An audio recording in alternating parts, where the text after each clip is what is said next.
আসসালামু আলাইকুম সম্মানিত দর্শক মণ্ডলী। আমি আজকে কেন নৌকার উপরে আর আমি আজকে কেন এই সুন্দর একটা ঘরের পাশে দাঁড়িয়ে আছি জানেন? দীর্ঘ ২৮ বছর একটা মানুষ এই ঘরের মধ্যে বসবাস করতেছে, মানে পানির মধ্যে।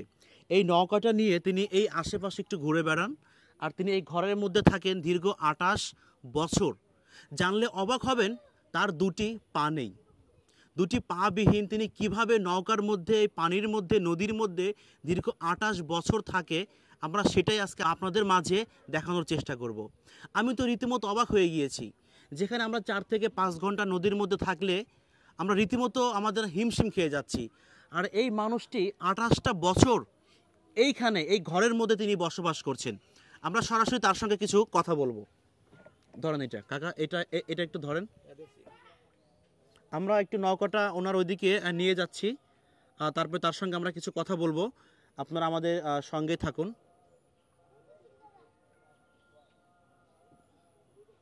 তো সম্মানিত দর্শক মণ্ডলী, এই দেখেন ঘরের মধ্যে একজন কাকা আছে, ক্যামেরাটি একটু নিয়ে আসো।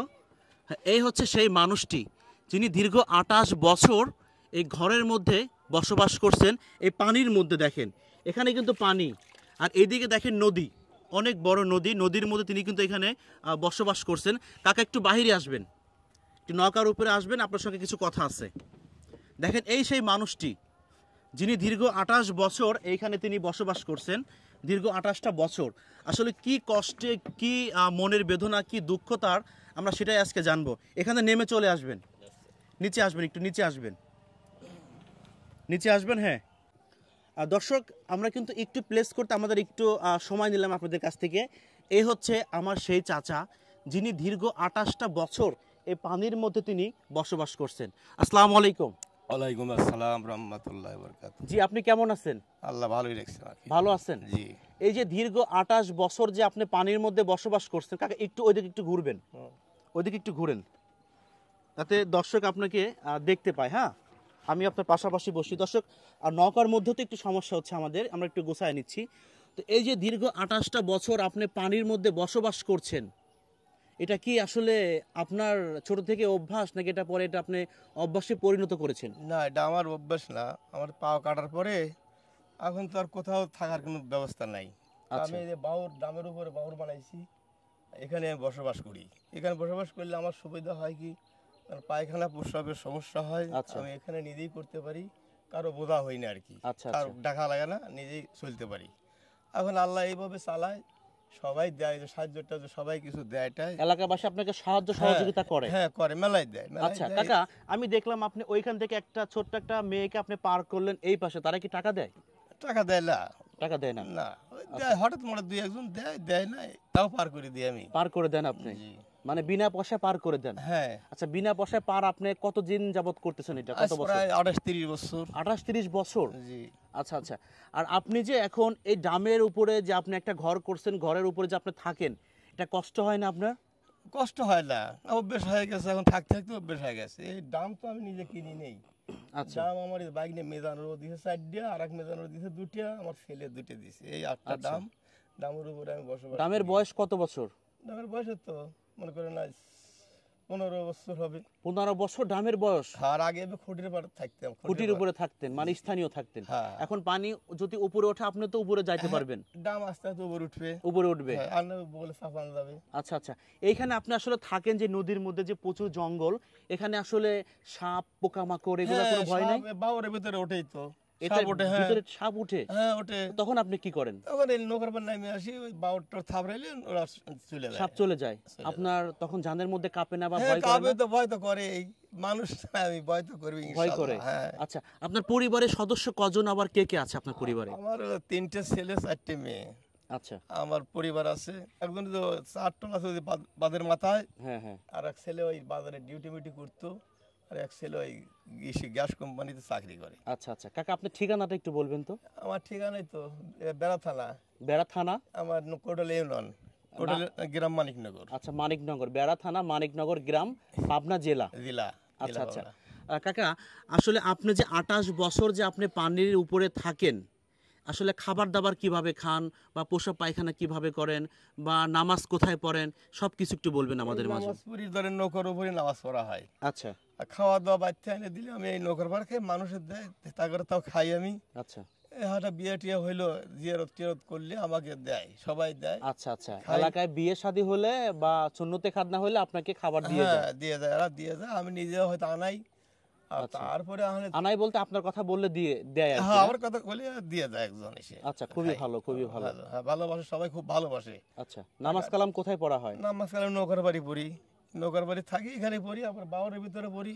আচ্ছা কখনো আফসোস বা দুঃখ, আসলে অনেকেই তো চলাফেরা করে রাস্তাঘাটে বাজার ঘাটে যায় সংসার করতেছে আর আমি নদীর মধ্যে মানে এইভাবে অচল হয়ে পড়ে রয়েছি, কখনো দুঃখ হয় অভিমান হয়? দুঃখ হয় তো বাগান, দুঃখ তো হবেই, কারণ আমি বগুড়া থাকতাম, সিলভার ব্যবসা করতাম। আচ্ছা। তো বগুড়া দপসিয়া থানা, বগুড়া দপসিয়া থানা, আচ্ছা ওখানে আমি ব্যবসা ট্যাবসা করতাম, সিলভারের ব্যবসা করছি, কিন্তু পাওয়া যাওয়ার পরে তার ব্যবসা করতে পারিনি। তাহলে তো আচ্ছা। আফসোস তো হয়ই।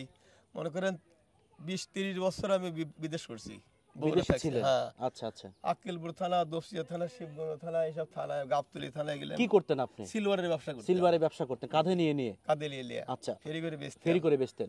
হঠাৎ করে রাত্রিতে শুয়ে আছি, এই আঙ্গুলটা ঠান্ডা হয়ে গেল, এরপর রাজশাহী গেলাম, যাওয়ার পরে বললো যে পাও কাটা লাগবে। মানে কেন পাও কাটা লাগবে, কি হয়েছিল? হঠাৎ করে রাত্রিতে হঠাৎ করে পা এমনি ঠান্ডা হয়ে গেল, পাও আবাস হয়ে গেল? অবশ্য মানে আঙ্গুলে যে আঙ্গুলটা বৃদ্ধ আঙ্গুল ঠান্ডা হয়ে গেল। আচ্ছা আচ্ছা তো রাজশাহী গেলাম, তো রাজশাহী গুলো যে আপনার ঢাকা যাবে, ঢাকা থেকে আসে পিজির থেকে দেখলো, আলবেরিনি দেখলো, হাসপাতালে মেলা যায় দেখছে আমাকে, দেওয়ার পরে আলবেরিনি হাসপাতালের থেকে পরে কাটিয়ে দিয়েছে পাটা। আচ্ছা মানে পা নিয়ে আপনি চলাফেরা করতে পারছিলেন না, কোনো না। অবাস অবাস হয়ে গেছিল? অবর খুব জ্বালা যন্ত্রণা করতো, ও, ব্যথা বোধগম্য করতো। বোধ ছিল না? হ্যাঁ খুব চিকুর পারতাম, খালি দিনলা চিকুর পারতাম, গ্রামের লোকজন খাবার দিত, গ্রামের লোকজন সবসময় দায়িত্ব আমার কাছে, ভালোবাসতো খুব, আমি মানুষের সাথে খারাপ ব্যবহার করিনি কোনোদিনও, মানুষ আপনাকে খুব খুব ভালোবাসে? ভালো, এখনো বাসে ভালো। এখন এই যে ঈদের ভিতরে এবারও তাও তোমার মনে হয় যে 10-15 হাজার টাকা মাসে দিছে। মানুষ দিছে আপনাকে? হ্যাঁ দিছে। আচ্ছা নৌকাটা কি আপনার? আমার নৌকা। নৌকা আপনার, এটা- আর এই ঘরটাও আপনার? এটা আমার। আচ্ছা ঘরের মধ্যে কি কি আছে? ঘরের ভিতরে কি থাকবে, খাতা কাপড় আর ওই জিনিসপাতি আছে, রেডিও আছে, একটা ফোন আছে, এতে এগুলো আছে। দর্শক আপনারা কিন্তু এরই মধ্যে দেখতেছেন যে কাকার ঘরের মধ্যে কি কি আছে। আমরা এই কথা বলার মাঝে ভিডিও ফুটেজে কিন্তু আপনাদেরকে আমরা দেখানোর চেষ্টা করছি। আচ্ছা কাকা, এই যে আপনি 28টা বছর আপনি এখানে থাকেন, আসলে বাড়ি কি যাওয়া হয়? বাড়ি কোথায় আপনার? বাড়ি এই যে ওই পাশে। এই পাশে বাড়ি? পাশে বাড়ি। বাড়িতে যাওয়া হয়? হ্যাঁ, আপনারা আসার পরে একটা ঘর সরকার থেকে পাইছি আমি, আচ্ছা। ওই যে ওখানে। আচ্ছা ওই এর আগে যে আমি নিউজ করছিলাম আপনাকে নিয়ে, তারপর একটা ঘর পাইছিলেন? পর পাইছি। আচ্ছা আচ্ছা অনেক খুশি হইলাম, বিষয়টা ভালো লাগলো। কিন্তু ঘরটা আমার দলিল পাইনি আনো। দলিল পান নাই? ওটা পাবেন তো নাকি? হ্যাঁ কইছে তো পাবো। হে টিউনো সব তো বদলে হয়ে গেছে, জয়পুরহাট গেছে উনি তো আর দেখা সাক্ষাৎ হয় না, মানে কইছে থাকো, তুমি থাকো, অসুবিধা হবে না। এই পরে টিউনো আছে না, হ্যাঁ, না বললো যে আপনি থাকেন, আচ্ছা আপনার তো আচ্ছা। অসুবিধা নেই। আচ্ছা আপনার কাকা আপনি কয়দিন পর পর বাসায় যান? বাসায় যাই না। যান না? না। চাচি আছে? হ্যাঁ ও আচ্ছা, ছেলে সন্তান তো সবাই বাইরে থাকে? সব বাড়িতে থাকে। আচ্ছা মানে বাসায় জানি না একবারে? না এই যে এই জায়গাটা ধরেন, এই যে আমার চাচা বাইকের জায়গাটা, আচ্ছা, আচ্ছা। জায়গাটা তো আমার না, অন্য মানুষের জায়গা, তারা থাকতে দিছে, এই যে থাকি এখানে আমি। এখানে থাকেন? হ্যাঁ বাসায় যাইতে মন চায় না? চাই তো, চালিয়ে কোলে করে কে নিবে, কোলে করে কে নিবে? হ্যাঁ কে আইন নিবে, কে আইন ছেলে সন্তান ওরা কোলে করে নেয় না? ওরা বাড়ি থাকে না তো। বাড়ি থাকে না? না, সব বাইরে থাকে। ও আচ্ছা, পোশাক পায়খানা হলে তখন কি করেন? পোশাক পায়খানা নৌকায় যাতার ভিতরে ওই দিকে পায়খানা আচ্ছা ভিতরে পোশাক পায়খানা করেন? করি। হ্যাঁ সে তুলনায় পানি আপনার জন্য এখন জীবন সঙ্গী? হ্যাঁ, পানিতে মনে করেন আমি আজ 30 বছরে এখানে আছি। আচ্ছা মানে এটাই। আসলে জমি জমা ভিটা বাড়ি থেকে পানি আপনার কাছে এখন আপন? এখন আপন হয়ে গেছে, এটি আপন হয়ে গেছে জি, তাই না? জি, হ্যাঁ। সন্তানাদি বউ তাদের থেকে পানি পানি যখন আপন। শুকিয়ে যায়, তারপরে আস্তে আস্তে দোকানে চলে যায়, ওইখানে তাও থাকি আমি। আচ্ছা কাকা, এই পাশে তো আপনার হচ্ছে গিয়া অনেক কলমিলতা, এই পাশে অনেক কলমিলতা, মাঝখানে তো আপনি পরিষ্কার, এটাকে আপনি পরিষ্কার করছেন? পরিষ্কার রাখছি আমি, ওই দড়ি টানা দিছি, ওখানে দড়ি আছে, যেখানে দড়ি আচ্ছা আছে। আচ্ছা আচ্ছা, মানে এটা এই কচুরি পানাগুলো এদিকে আসবে না, না, আপনি এখানে থাকার জন্য এটা থাকার পরিষ্কার জন্য করছেন? করে রাখছি আমি। হ্যাঁ, এরা মানুষের অসুবিধা হয়, তারা গোসল টোসল করতেছে, আচ্ছা আচ্ছা সহযোগিতা করে, যারা ভালো করছেন, ভালোবাসে আমাকে আরো। আচ্ছা আচ্ছা। তো দর্শক আপনারা দেখতে পাইলেন, কাকা আপনার নামটা কি? আমার নাম সিরাজুল ইসলাম। সিরাজুল ইসলাম কাকা, তিনি 28টা বছর জীবনের সাথে যুদ্ধ করে তিনি নৌকাতে বসবাস করছেন এবং তিনি এই কুড়ে ঘরে বসবাস করছেন। যে ঘরটা কিন্তু দেখতে পাচ্ছেন কয়েকটা ড্রামের উপরে, পানির উপরে করা। পানি যখন উপরে ওঠে এই ঘরটা কিন্তু উপরে ওঠে, পানি নিচে নামলে ঘরটা কিন্তু নিচে নামে। দর্শক আসলে তার এমন জীবন যাপন আপনাদের কেমন লেগেছে কমেন্ট করে জানাবেন। আমরা এক জায়গা থেকে আরেক জায়গায় যাব, আমরা ট্রলারের মধ্যে, নদীর মধ্যে, লঞ্চের মধ্যে, ফেরির মধ্যে আমরা কিন্তু থাকতে পারি না বেশিক্ষণ, কষ্ট হয়, কখন বাড়ি যাব। আর এই মানুষটা 28 বছর এইখানে বসবাস করছেন। এই বিষয়টা আপনারা কিভাবে দেখছেন, কেমনভাবে দেখছেন, আশা করি সবাই কমেন্ট করে জানাবেন। কাকা, আপনার বর্তমান বয়স কত?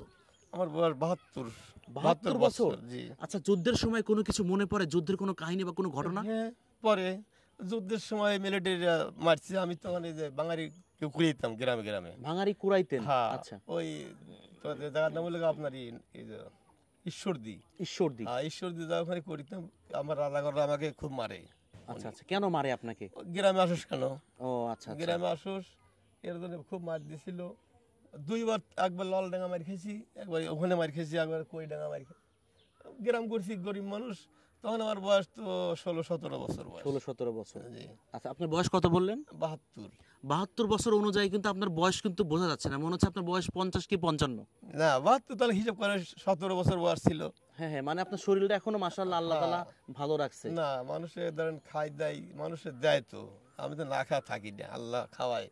মানুষের উপরে রহমত দিছে আল্লাহ, ওরা দান করে, আমি খাই। আচ্ছা কাকা, আপনার পাওটা আমরা একটু দেখব, একটু সেফটি করে একটু পাওটা দেখাবেন যেন আসলে দেখি আমরা। দর্শক দেখেন কাকার পাওটা একটু দেখেন, এই হচ্ছে কাকার পা, দেখেন এ পাশে একটু পা যদি আমরা দেখাই কাকার, দেখেন এই হচ্ছে কাকার পায়ের অবস্থা, দেখছেন?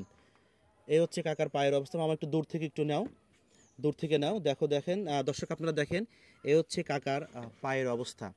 আপনারা এরই ফাঁকে ফাঁকে কিন্তু আপনারা দেখলেন ঘরের মধ্যে কাকার কি কি আছে বা কি বিষয় আসায় আপনারা কিন্তু সব কিছু জানতে পারলেন। কাকা, আপনার মোবাইল নাম্বারটা আমি ভিডিওর মাধ্যমে দিয়ে দেবো, যদি কেউ আপনাকে সহযোগিতা করে আপনি সেটা নেবেন। হ্যাঁ, এই আছে আমার ভিডিও করা আছে, ওই যে কি কয়, আচ্ছা আচ্ছা, ওই টাকা বিকাশ করা আছে আমার। বিকাশ করা আছে আপনার ওই নাম্বার? আপনি বলার পরে আমি বিকাশ করছি। বিকাশ করছিলেন? হ্যাঁ। আচ্ছা, আমি আপনার নাম্বারটা এবারও দিয়ে দেবো। হ্যাঁ, আচ্ছা। অনেক হয়তো আপনাকে একটু সহযোগিতা করবে, সেক্ষেত্রে আপনার ভালো হবে, তাই না? হ্যাঁ। সর্বশেষ আপনি কিছু বলতে চান দেশের জনগণের উদ্দেশ্যে? হ্যাঁ, জনগণের যদি বলি যে আল্লাহ কাগজ এরকম পাও যাতে কারো না যায়, খুব কষ্টদায়ক জিনিস। মানুষের ভালোবাসাও আছে, আবার মানুষের গাইলেও শোনা লাগে, কথাও শোনা লাগে, তখন মনে খুব কষ্ট লাগে। কষ্ট লাগেই তো, খুব কষ্ট লাগে। যে কষ্ট লাগলে তো কিছু করার নাই আর। আচ্ছা আচ্ছা, মানে বাইরে থাকার মতো, জেলখানার মতো আছি এখানে, খুব কষ্টেই আছি। আমার ইচ্ছে হয় না যে এখানে আমি থাকি, কিন্তু থাকা লাগে, থাকা লাগেই, থাকা লাগে, উপায় নাই। উপায় নাই, কিন্তু উপায় নাই। এই তো বাড়িতে বউ আছে, সে থাকে কোথায়, আমি থাকি কোথায়, আচ্ছা আচ্ছা, দেখা সাক্ষাৎ হয় না। একদম। হ্যাঁ। একজন জেলখানার কয়েদি যেমন জেলে থাকে নানান সবকিছু নিয়ম কানুন মেনে, কারণ তার সেখান থেকে বেরোতে সে পারবে না, বেরোলে তাকে আবার সেই জেলখানায় আটকানো হবে, ঠিক আপনারই তেমন। হ্যাঁ। আপনি ইচ্ছা করলে এখান থেকে বেরোতে পারতেছেন, আপনাকে আবার এইখানে আসতে হবে। না, আন্দোলনের কাছারে উপরে উঠে গেলে পরে একজন কোলে করে লওয়া লাগবো, আমার নিচে নামান লাগবো, এর দুঃখে আমি আর যাই না। কে এত দরদি তো কেউ নাই যে কোলে করে নিবে আনবে। আচ্ছা আচ্ছা, একদম। তাই তো আর যাই না, মনের গোসা হলে এখানেই থাকা লাগে, কষ্ট হলে দুঃখ হলে এখানেই থাকে। আচ্ছা আচ্ছা, তো সম্মানিত দর্শক মণ্ডলী, সিরাজুল ইসলাম আপনার নাম? জি। তো দর্শক, এতক্ষণ আমি ছিলাম সিরাজুল ইসলাম মোল্লা কাকার পাশে, দেখলেন তার জীবনযাপন, তিনি কতটা কষ্টে আজকে এই নৌকার মধ্যে বসবাস করছেন 28টা বছর। তার জন্য আপনারা সবাই সহযোগিতা করবেন, দোয়া করবেন। তো দর্শক, আপনারা সবাই ভিডিওটাকে শেয়ার করে সবাইকে দেখার সুযোগ করে দিবেন। আর যদি এনার থেকে ভালো থাকেন তাহলে অবশ্যই আলহামদুলিল্লাহ শুকরিয়া আদায় করবেন। আমি রাজ ছিলাম বরাবরের মতো আপনাদের সাথে, বিদায় নেব। দেখা হবে অন্য কোনো ভিডিও নিয়ে অন্য কোনো সময়। আসসালামু আলাইকুম।